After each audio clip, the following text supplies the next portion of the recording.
할렐루야. 오늘도 하나님께서 우리에게 귀하고 복된 하루를 허락해 주셨습니다. 특별히 오늘 하루가 귀하고 복된 하루가 될 수 있는 것은 무엇이냐면 우리에게 또 오늘 우리를 살아갈 수 있는 말씀을 주시고 우리가 또 이 말씀을 붙잡고 살아갈 수 있는 믿음을 우리에게 주셨다는 것이 우리에게 복된 하루를 주셨다는 것에 가장 큰 이유와 근거가 될 수 있을 줄 믿습니다.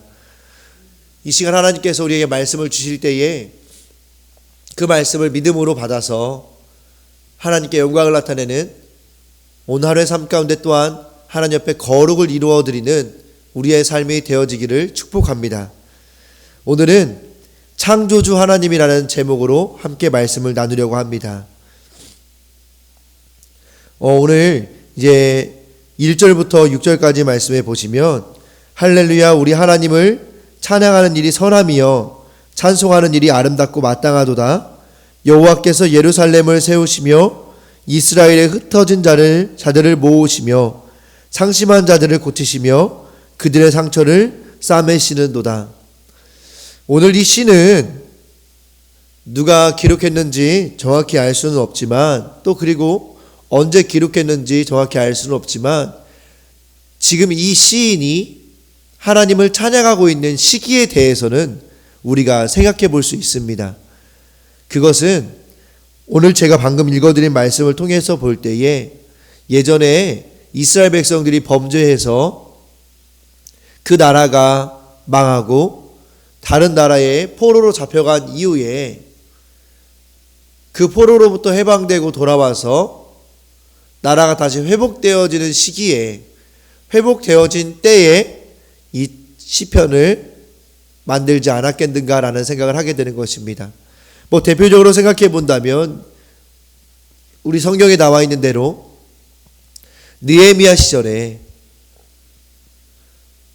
성벽과 성전이 재건되는 느헤미야와 에스라엘을 통하여서 그 일들이 이스라엘이 회복되어지는 사건들을 이스라엘 백성들은 경험하게 되는데요. 그때쯤 기록된 것이 아닐까라는 생각들도 해보게 되는 것입니다. 그런데 이 시인은 그 상황 가운데에서 이렇게 이야기하는 것입니다. 하나님을 찬양하는 일이 선하다. 찬송하는 일이 아름답고 마땅하도다. 사실 이스라엘이라는 나라를 다시 회복시켜 주셨기 때문에 이 시인과 이스라엘 백성들은 하나님을 찬양할 수 있죠. 오늘 우리에게 이 말씀을 통해서 첫 번째로 깨닫게 하시는 것은 오늘 하나님께서는 우리를 회복시키시기를 원하고 계신다라는 사실입니다. 우리의 삶의 현장이 무너져 있는 부분들이 있진 않으십니까? 이스라엘 백성들처럼 어제 우리가 나눴던 것처럼 무너져 있는 상황들, 억눌림으로 인해서, 줄임으로 인해서, 갇힘으로 인해서, 맹인됨으로 인해서, 비굴함으로 인해서, 나그네됨으로 인해서, 고아와 과부됨으로 인해서 우리의 삶의 모습이 무너져 있는 곳이 있지는 않으십니까? 오늘 하나님께서는 그 무너진 그곳을 회복시키시겠다고 우리에게 말씀해 주시는 줄 믿으시길 축복합니다. 중요한 사실은 무엇이냐 하면 이스라엘 백성들의 그 나라가 왜 외부의 세력으로부터 무너질 수밖에 없었는가 하는 것입니다. 이스라엘 백성이 나라를 빼앗기고 포로로 잡혀갈 수밖에 없었던 것은 그들의 범죄함의 결과였습니다. 하나님께서는 수많은 선지자들을 보내셔서 그들에게 경고하셨습니다. 이스라엘의 범죄와 이스라엘의 교만함과 이스라엘의 완악함에 대해서 하나님 말씀에 순종하지 못한, 쉽게 표현하면 겸손하지 못한 그들의 모습을 계속해서 하나님께서는 지적하셨습니다. 왕에게도 보내시고요, 백성들에게도 선지자를 보내셔서 하나님께서는 계속해서 이스라엘 백성들이 깨어날 것들을 말씀하셨습니다. 때로는 그 땅에 재앙을 보내셔서 이스라엘 백성들이 회개하고 겸손한 자리로 돌아올 것을 말씀하셨습니다.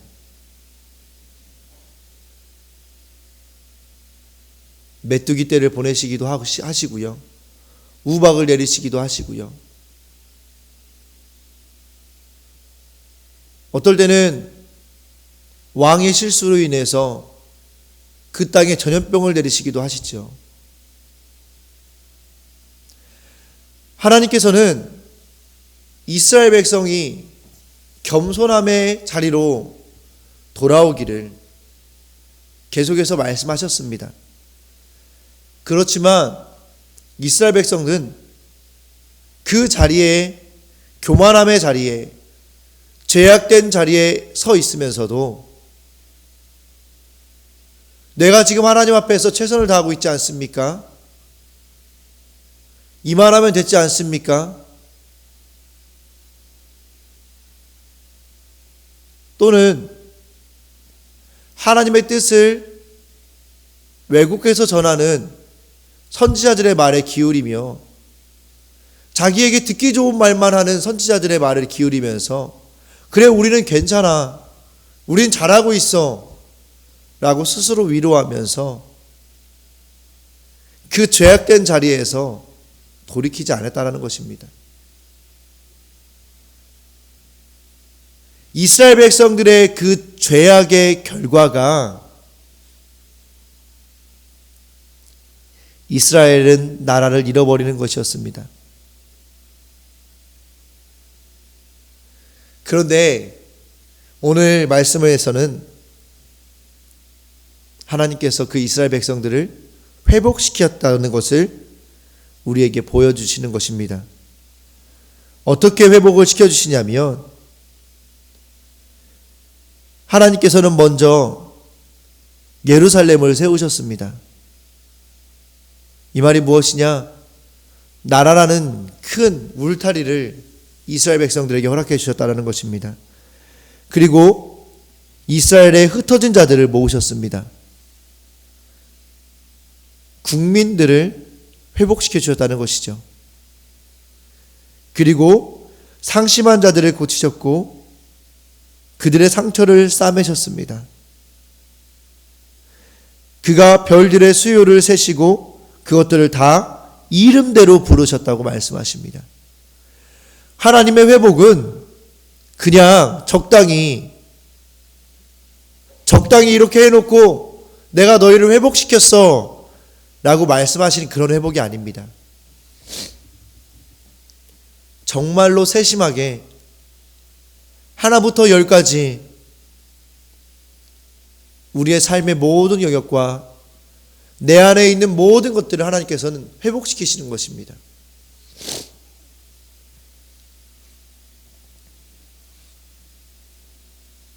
그러면서 6절 말씀에 이렇게 말씀하십니다. 5절 말씀에 보시면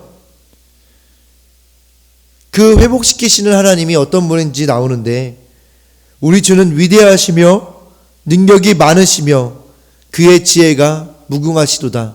할렐루야, 할렐루야. 이런 하나님을 믿으십니까? 우리를 회복시키시기 원하시는 하나님은 위대하시고 능력이 많으시고 그의 지혜가 무궁하셔서 우리를 회복시키실 때에는 정말로 온전하게 회복시켜 주실 수 있다는 것입니다. 그런 하나님께서 어떠한 자를 회복시키시느냐? 6절 말씀에 있는 것입니다. 우리 같이 읽겠습니다. 시작. 여호와께서 겸손한 자들을 붙드시고 땅에 엎드려 드리시는 도다. 아멘. 여호와께서 겸손한 자들을 붙드시고 결국에 하나님께서 우리에게 원하시는 모습은 이 겸손함입니다. 겸손함이 무엇입니까? 우리는 다 각자의 겸손함에 대한 기준이 있습니다. 그런데 우리가 같이 생각해 볼 수 있는 개념은 겸손함이라는 것은 순종하는 모습이 보여지는 것이라고 우리는 누구나 다 동의할 수 있을 것입니다. 순종. 겸손과 순종은 그렇기 때문에 떨어뜨릴 수 없는 개념입니다. 왜 하나님께서 겸손한 자를 찾으시는 줄 아십니까? 하나님의 말씀에 순종하는 자들은 죄를 지을 수 없습니다. 죄 가운데 거할 수 없습니다. 하나님께서는 첫사람 아담과 하와를 만드시면서 선악과를 보암직도 하고 먹음직도스럽게 만드셨고 그 선악과를 동산 한가운데에 너무나 눈에 잘 띄는 곳에 선악과를 주셨습니다.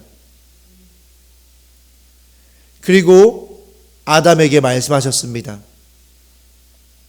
동산 중앙에 있는 선악과의 열매를 먹지 말아라. 먹으면 네가 정녕 죽을 것이다. 너무나 가혹해 보이지만 하나님께서 왜 아담에게 그렇게 하셨을까요? 하나님께서 아담에게 원하셨던 것은 다른 것이 아니었습니다. 아담이 하나님의 피조물임을 알고 겸손하게 하나님의 말씀에 순종하기를 원하셨던 것입니다. 그렇게 하나님께서는 순종하는 자들을 붙잡으십니다. 그렇다면 우리는 누구에게 순종해야 되겠습니까?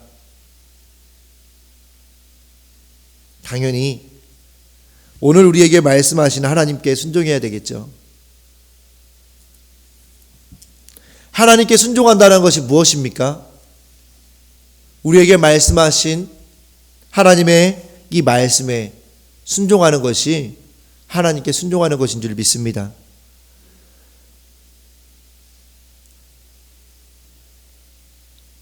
우리가 하나님 말씀에 순종할 때에 우리는 죄로부터 멀어질 수 있습니다. 오늘도 하나님께서는 우리가 우리 안에 있는 죄로 인하여서 고통당했던 그 시절을 돌아보기를 원하시고 계십니다. 그리고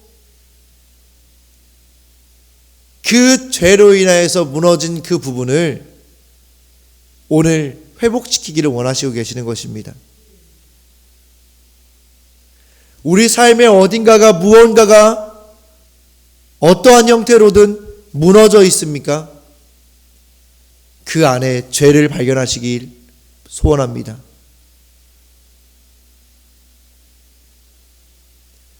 이스라엘 백성들이 포로로 잡혀간 이유는 그들의 국력이 약했기 때문이 아닙니다. 백성들이 미련하고 게을렀기 때문이 아닙니다. 이스라엘 백성의 역사를 보면 이스라엘이 강력한 외세로부터 승리할 수 있었던 것은 언제나 이스라엘의 힘만으로 승리했던 적이 없었습니다. 하나님께서 지키시고 보호하실 때 그들은 외부의 세력으로부터 그들을 지킬 수 있었던 것입니다. 우리는 이 사실을 기억해야 됩니다. 많은 사람들이 성경은 이스라엘의 역사다라고 이야기합니다. 그렇지 않습니다. 성경은 너무나 연약한 사람인 우리, 그리고 특별히 하나님께 택하신 우리 그리스도인들을 미리 보여주시는 책인 줄 믿습니다. 우리도 이 땅 가운데 살아갈 때에 악한 마귀로부터 우리의 삶을 지키고 그리스도인으로서 참 자유와 참 평안 가운데 거하기 위해서는 내 힘으로는 절대 그 일들이 가능하지 않다라는 것입니다. 겸손함으로 하나님 말씀에 순종할 때 우리는 그 일들이 가능합니다. 그렇다고 한다면 우리는 어떻게 하나님 말씀에 순종할 수 있겠습니까? 그것은 하나님께서 이스라엘에게 하셨던 것처럼 참 선지자의 말에 순종해야 됩니다. 그렇기 때문에 하나님께서는 그 시대마다 그 공동체 가운데에 참 선지자 한 명씩은 꼭 심어두시는 것을 볼 수 있습니다. 우리 대전명성교회에도 그렇기 때문에 하나님께서는 하나님의 말씀을 증거하는 선지자를 심어두셨을 것입니다. 각 가정에서도 하나님의 말씀을 선포하는 선지자를 심어놓으셨을 수 있습니다. 그리고 어떠한 형태로든지 하나님께서는 우리에게 진리를 말씀하십니다. 그 말씀에 순종할 수 있는 우리가 되어주시기를 축복합니다. 두 번째로는 감사한 일에 대해서 말씀하십니다. 7절 말씀에 감사함으로 여호와께 노래하며 수금으로 하나님을 찬양할지어다. 감사함으로 우리가 하나님께서 회복시켜 주신 것에 대해서 감사할 수 있어야 된다는 것을 시편 기자는 이야기하고 있습니다. 하나님을 찬양한다라는 것은 그 안에 하나님을 향한 감사가 있어야 되는 것입니다. 그런다고 해서 감사헌금을 내셔야 됩니다. 이런 말씀을 드리는 것은 아닙니다. 하지만 우리가 감사하는 가운데에 감사헌금에 대한 마음을 하나님께 주신다면 얼마든지 그건 드릴 수 있겠죠. 그렇지만 오해하지 않으셨으면 좋겠습니다. 우리는 감사해야 된다라는 이 사실을 기억할 수 있어야 합니다. 그런데 이 시편 기자가 감사하는 내용이 우리가 예상하는 것과 조금은 다릅니다. 하나님께서 우리나라를 회복시키셨고 우리 국민들을 회복시키셨고 나와 내 가정을 회복시키셨기 때문에 감사하다라고 고백할 것 같은데 우리 8절과 9절 말씀을 보면 하나님께서 구름으로 하늘을 덮으시며 땅을 위하여 비를 준비하시며 산에 풀이 자라게 하시며 들짐승과 우는 까마귀 새끼에게 먹을 것을 주시는 것을 보면서 이 시편 기자는 감사하고 있습니다. 이 말이 무엇을 의미합니까? 이 시편 기자는 온 세상 만물 가운데 일하시는 하나님을 볼 수 있는 믿음의 눈이 열려져 있었다라는 것입니다. 우리도 오늘 이 믿음의 눈이 열려지시기를 축복합니다. 오늘 우리에게 허락하신 자연 만물들, 이 세상이 이렇게 움직여지는 것만으로도 낮이 되고 밤이 되어지는 것, 때에 따라 비가 내리고 비가 그치는 것, 구름으로 하늘이 해가 가려지고 다시 맑게 개어서 그 따뜻한 햇빛이 내리쬐어지는 것, 이것이 하나님의 살아계심에 대한 증거이고 우리는 이 사실만으로도 하나님께 감사할 수 있을 수 있다는 것입니다. 믿음의 눈이 열려진 사람들은 잡초 하나를 통해서도 하나님을 만납니다. 잡초 하나를 통해서도 하나님께서 나를 사랑하시고 있다는 것들을 오늘 이 시편 기자와 같이 깨닫게 되는 것입니다.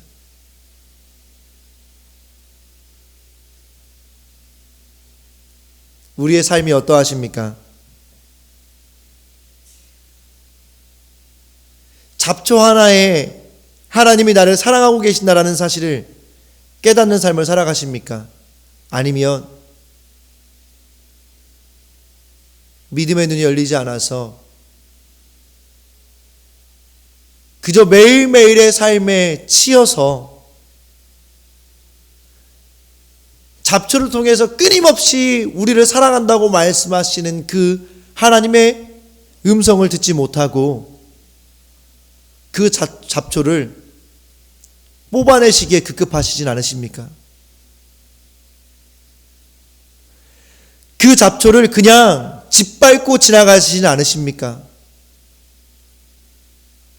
그런다고 해서 밭에 자라나는 잡초를 뽑지 않아야 된다는 말씀을 드리는 건 아닙니다.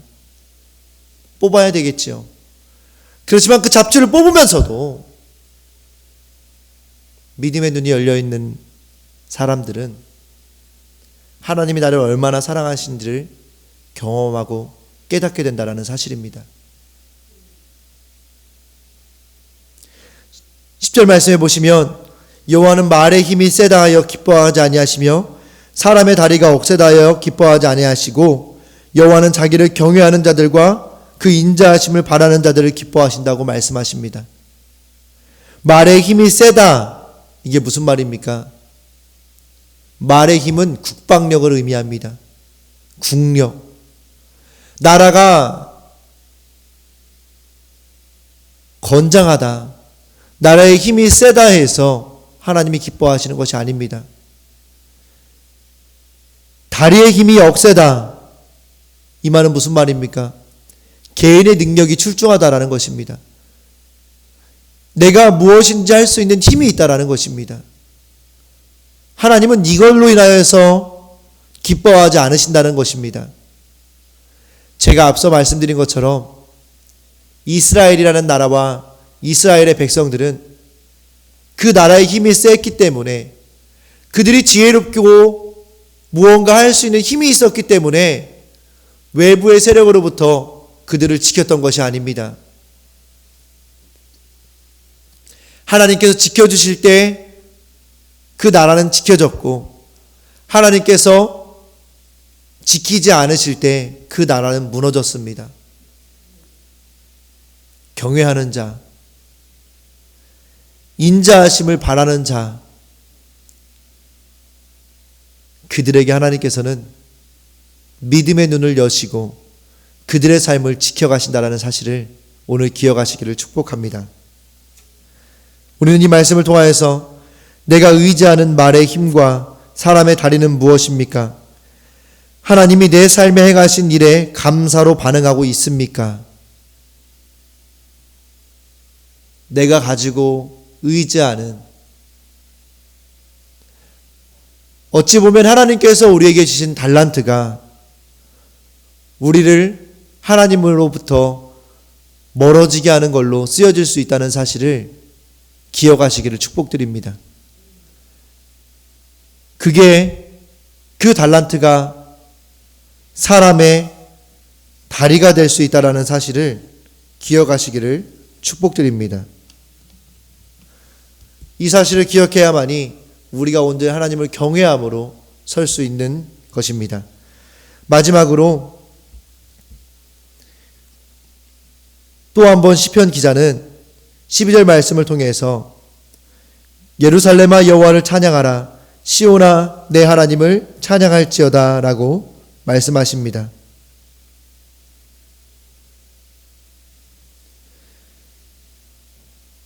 그 하나님을 찬양해야 될 이유는 무엇이냐면 20절 말씀에 그는 어느 민족에게도 이와 같이 행하지 않으셨나니 그들은 그의 법도를 알지 못하였도다 할렐루야 라고 이야기하는 것입니다.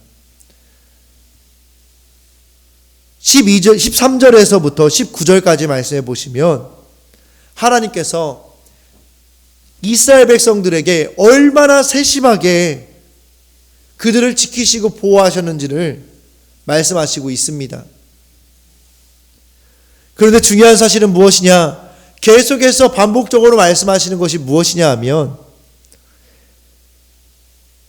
다른 민족에게 이러한 일들을 행하지 않으셨는데 그 이유가 무엇이냐? 그들은 그의 법도 하나님의 말씀을 알지 못했기 때문이라고 이야기하시는 것입니다. 시편 기자는 많은 것들을 이야기하는 것 같지만 한 가지 중심 주제를 가지고 이야기하고 있는 것입니다. 그게 무엇입니까? 여호와께서 겸손한 자들은 붙드시고 악인들은 땅에 엎드려 뛰시는도다. 여호와는 자기를 경외하는 자들과 그의 인자하심을 바라는 자들을 기뻐하시는도다. 그는 그의 법도를 아는 민족에게 이와 같이 행하시느니라.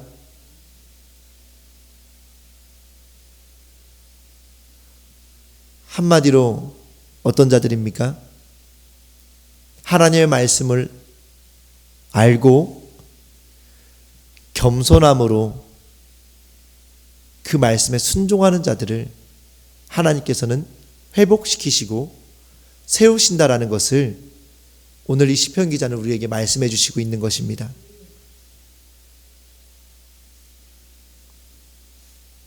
우리의 모습이 어떠한 모습이십니까? 내가 복음의 문빗장 없이 세상의 힘으로만 영육의 자녀에게 잘해주려고 애쓰는 것이 무엇입니까? 내 힘과 능력으로 하려고 하시는 것이 무엇입니까? 죄송하지만 하나님의 법도를 떠나서 내 힘과 능력으로 무언가를 하신다고 한다면 그 모습은 하나님 앞에서 겸손한 모습은 아닙니다. 그 모습은 하나님을 경외하는 자의 모습, 인자하심을 바라는 자의 모습이 아닙니다. 오늘도 하나님께서는 우리에게 겸손할 것을 말씀하십니다.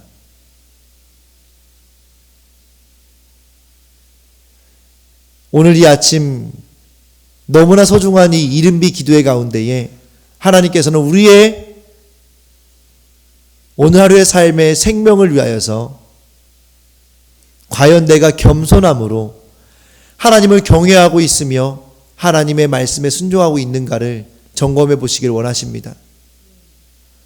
우리가 겸손한지 겸손한지 아는지의 모습을 살펴볼 수 있는 것은 우리의 삶의 현장이 또 내 안에 있는 나의 모습이 무너져 있는 모습이 어그러져 있는 모습이 상처가 되어져 있는 모습이 있는지를 살펴보면 내가 지금 겸손한지 교만한지를 진단할 수 있을 줄 믿습니다. 겸손과 교만은 너무나 근소한 차이라고 저는 생각을 합니다. 동전의 앞뒷면 같습니다. 뒤집으면 겸손이고 바로 뒤집으면 교만이 되는 것이 겸손과 교만의 차이인 것 같습니다. 지금의 나는 과연 하나님 앞에서 겸손한가? 하나님의 말씀에 아멘으로 순종하고 있는가?